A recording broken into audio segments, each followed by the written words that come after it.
Señal directa.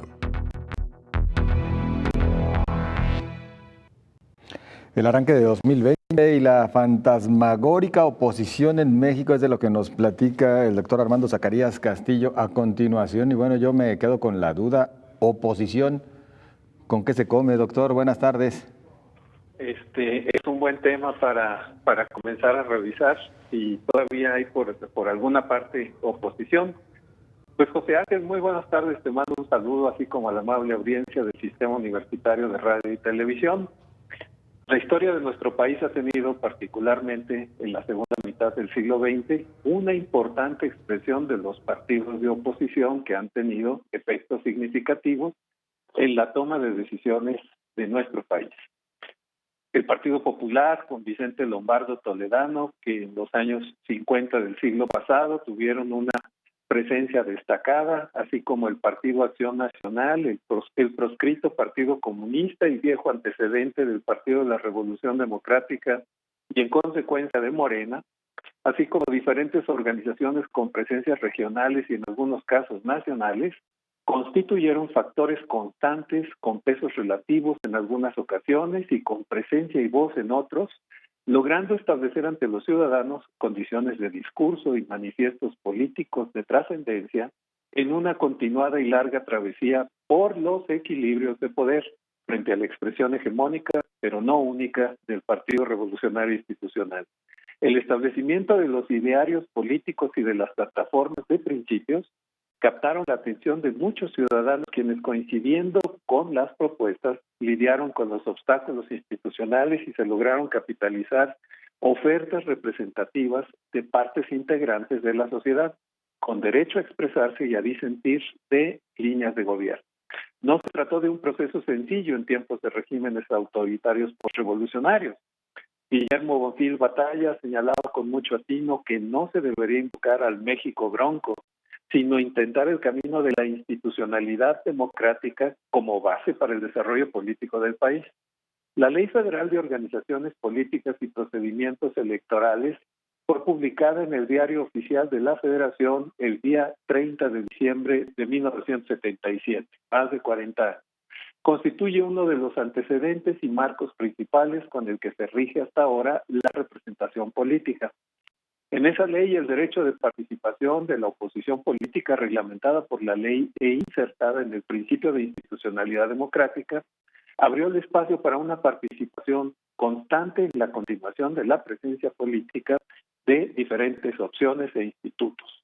No se trató, como ya lo señalábamos, de sistemas sencillos de poner en marcha, pero el reconocimiento institucional de la oposición política tuvo un efecto sin retroceso hasta nuestros días.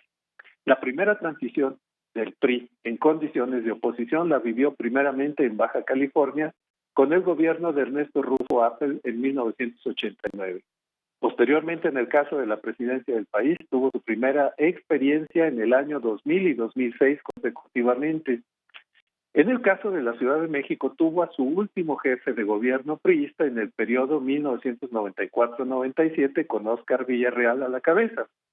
Del 97 en adelante se trató de la oposición que a partir de ese momento dejaron de ser oposición y se convirtieron en gobierno del Distrito Federal, periodo inaugurado por Cuauhtémoc Cárdenas, siendo gobernada por el PRD hasta 2018, en que tiene un gobierno emanado de una sección surgida de las filas del PRD, el Movimiento de Renovación Nacional. Las alternancias y cohabitaciones han redundado en cambios importantes en el sostenimiento de la institucionalidad democrática que permitió establecer contrapesos y participaciones diversas que lograron modificar el statu quo heredado de los esquemas autoritarios del PRI en la época de su avasalladora mayoría, cooptada por mecanismos clientelares y corporativistas. En el horizonte actual hay un desdibujamiento profundo e incomprensible de las oposiciones políticas oficiales en México. La abrumadora aplanadora de Morena en 2018 y el ejercicio de gobierno de ese liderazgo partidista con un presidente poderoso y fuerte, como lo es Andrés Manuel López Obrador, ha dado por resultado un impasse complejo de los partidos de oposición que hasta este momento, a año y medio de su derrota, no han logrado reconstituir sus plataformas de acción o la definición de programas que muestren una oferta razonable para los ciudadanos. Tienen en este marco de cosas partidos que han solicitado su registro y algunos de ellos van muy avanzados en sus procesamientos de nuevos institutos que pretenden y probablemente estarán en las boletas del año 2021. Se encuentra, por ejemplo, la organización Grupo Social Promotor, que es la nueva versión de Nueva Alianza, que cuentan con más de 300,000 afiliaciones, sobrepasando el mínimo que se requiere para tales efectos. Este constituye un partido propuesto por la maestra Elbester Gordillo. Se trata de un esquema de representación partidista que bajo diversas fórmulas ha desarrollado la ex secretaria general del Sindicato Nacional de Trabajadores de la Educación. Sin lugar a dudas, constituirá este proyecto de la maestra Elbester una de las ofertas políticas de 2021. En segundo lugar de avance está la organización Encuentro Solidario, que es la nueva versión del partido Encuentro Social. Ellos ya superan las 200 asambleas que les pide el INE, pero aún falta que cumplan con el requisito de 233,954 afiliados. Encuentro Solidario, que en su momento fue el partido Encuentro Social, cuyas siglas eran PES, y ahora la nueva propuesta y oferta del partido, sus siglas son PES. Así pues, se constituye la nueva oferta política. Los liderazgos de ambas organizaciones, con claros y sostenidos acercamientos, no necesariamente con Morena, sino con el presidente y más precisamente con el líder carismático Andrés Manuel López Obrador. La ex candidata independiente a la presidencia, Margarita Zavala, y su esposo, el expresidente Felipe Calderón, tienen la propuesta México Libre. Este proyecto aún no cubre el requisito de afiliados, a pesar de los varios meses que llevan trabajando en ese tema. Le hacen falta 52,000. Se trata de una línea que intenta replantear un partido Acción Nacional no renovado, sino vuelto hacia sus orígenes. Existen otras organizaciones que intentan convertirse en partidos, como lo son Foro Demócrata, Vía de Cambio, Fuerza Social por México, Fundación Alternativa, Súmate a Nosotros, Teniendo Espacios, Movimiento Ambientalista Social por México, Frente por la Cuarta Transformación, Alianza Popular del Campo y la Ciudad, Pueblo Republicano Colosista y varios otros, tanto en su dimensión de partidos locales y los demás que intentan ser opciones nacionales.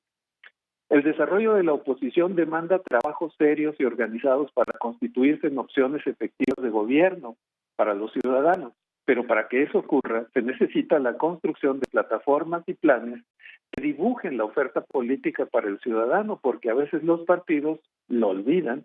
La función principal la constituye la relación con los ciudadanos, es decir, con sus representados, que por cierto expresaron su desaprobación ante los partidos en 2018.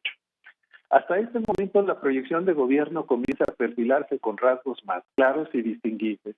2019 fue el año de aprendizaje y lo mostraron con suficiencia en los esquemas erráticos de gobierno.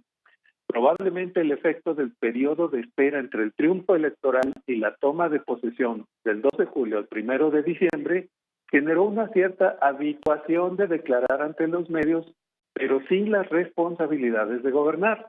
Este esquema cambió a partir del 1 de diciembre de 2018, en que el gobierno se trataba de administrar y generar políticas nacionales y no solamente declaraciones mediáticas. La fuerza y dinamismo de la comunicación política del nuevo régimen tomó por sorpresa a muchos actores y se encontraron no con plataformas estructuradas de gobierno, sino con declaraciones contundentes, pero sin sustancia administrativa.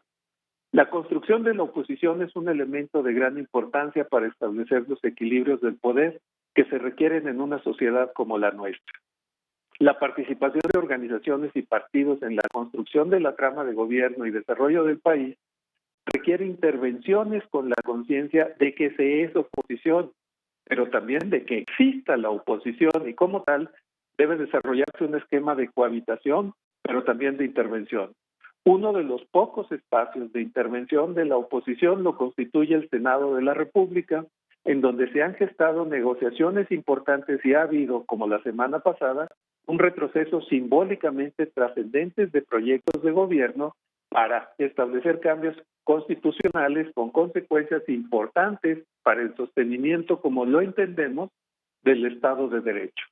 El problema de esas negociaciones es que si bien tienen un peso específico importante y se deba en buena medida a las negociaciones que realizan los senadores en su calidad de personas, no logran constituir con todas sus estructuras una plataforma partidista. El tiempo comienza a ser un factor de peso para las oposiciones.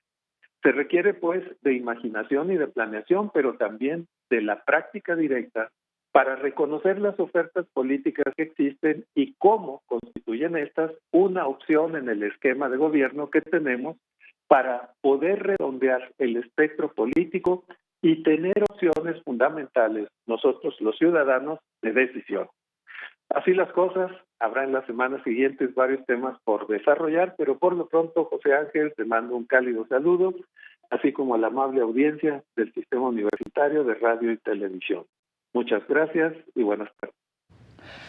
Gracias y un abrazo. Seguimos en contacto, doctor. Muchas gracias. Muy amable es el doctor Armando Zacarías.